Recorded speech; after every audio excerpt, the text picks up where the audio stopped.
Healthy life style சேலஞ்சில் இன்றைக்கி ஒரு சூப்பரான ஹெல்த்தியான ரெசிபி தான் பார்க்க போகிறோம். ஃபஸ்ட்டு குக்கரை வச்சுக்கோங்க. கொஞ்சமாக எண்ணெய் விட்டு கடுகு, சீரகம், சோம்பு, 2 காஞ்ச மிளகா, 2 பச்சை மிளகா, அப்புறம் தட்டி வச்ச பூண்டு, ஒரே ஒரு வெங்காயம், அப்புறம் கோஸு, உருளைக்கிழங்கு, ஒரு பாதி உருளைக்கிழங்கு, ஒரு தக்காளி, பீட்ரூட் சேர்த்துருக்கேன். உங்கள்கிட்ட இன்னும் என்னென்ன காய்கறி இருக்கோ அதெல்லாமே சேர்த்துக்கோங்க. என்கிட்ட இதான் இருந்துச்சு.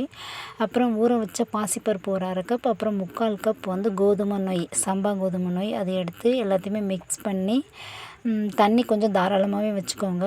ஒரு 10 நிமிஷம் மூடி போட்டு வேக வச்சு எடுத்து இது கூட நம்ம இன்னும் ஒரு ஹெல்த்தியான இதையும் சேர்க்க போகிறோம். முருங்கைக்கீரை தான். அதையும் சேர்த்து கிளறி இறக்குனோம்னா சூப்பரான கோதுமை ரவா கிச்சடி ரெடி ஆகிடும். ரொம்ப ஹெல்த்தியான ரெசிபிங்க, ஃபில்லிங்காக இருக்கும். இது 1 பாட் ரெசிபி.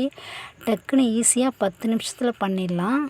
நீங்களும் இதை ட்ரை பண்ணி பாருங்கள். அதுவும் தயிர் கூட வச்சு சாப்பிட்டு பாருங்கள். சும்மா அல்டிமேட்டாக இருக்கும். அன்றைக்கி கூழ் ஊற்றுற ஃபங்க்ஷன் இருந்தனால முன்னாடி ஒரு சாமிக்கு கூழ் ஊற்றியாச்சு. இது இன்னொரு சாமிக்கு வந்து பச்சரிசி கஞ்சி தான், இனிப்பு கஞ்சி செஞ்சுருந்தேன். ரொம்ப சூப்பராக இருந்துச்சு. இந்த ரெசிபி வேணும்னா கமெண்ட்டில் சொல்லுங்கள், நான் ஷேர் பண்ணுறேன்.